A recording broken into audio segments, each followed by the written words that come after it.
Police in Cairo have fired tear gas amid another tense standoff with student protesters at al-Azhar University. The clashes on Sunday came as 21 al-Azhar students were referred to trial, accused of attacking the headquarters of the Sunni Muslim Authority in a November protest, and 3 prominent Egyptian secular activists faced court, charged with participating in a violent protest, following a restrictive new demonstration law. The case of Ahmed Maher, Douma and Mohammed Adel, who is being tried in absentia, is the first of secular activists since former President Mohamed Morsi was deposed by the army in July. An Al Jazeera correspondent, reporting from Cairo, said police had fired the tear gas at students congregating inside the campus at Azhar Dormitories on Sunday afternoon. Dozens of riot police are stationed outside the gate, while men dressed in civilian clothes are throwing rocks toward the students. Our correspondent said. A security official said on Sunday that students at the university had hurled rocks at the police and tried to block traffic on a major thoroughfare outside the campus in eastern Cairo. Student spokesman Mohammed Salah said students had lit a fire at the dorm gates to lessen the impact of tear gas fired by the police. He said a number of students were injured and that the police fired shotgun pellets. The security agencies always deny using them. Salah said the police later left the area,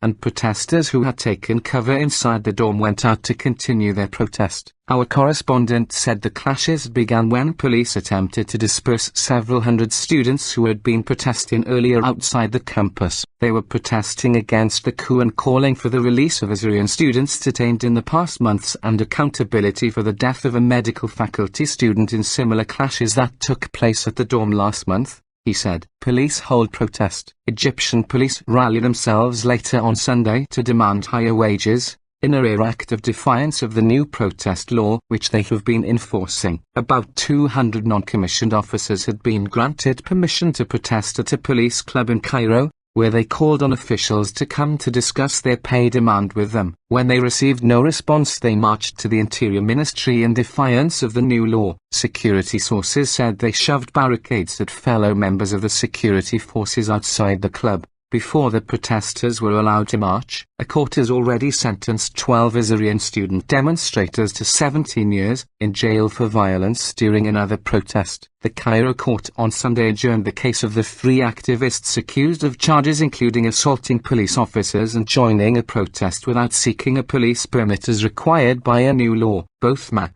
the founder of the April 6 youth movement that led the 2011 revolt against Hosni Mubarak, and Douma denied the accusations. We will pursue our struggle inside and outside the prison. The authority which is using the judiciary to put us in jail will fall, Douma said. The court is due to deliver its verdict on December 22.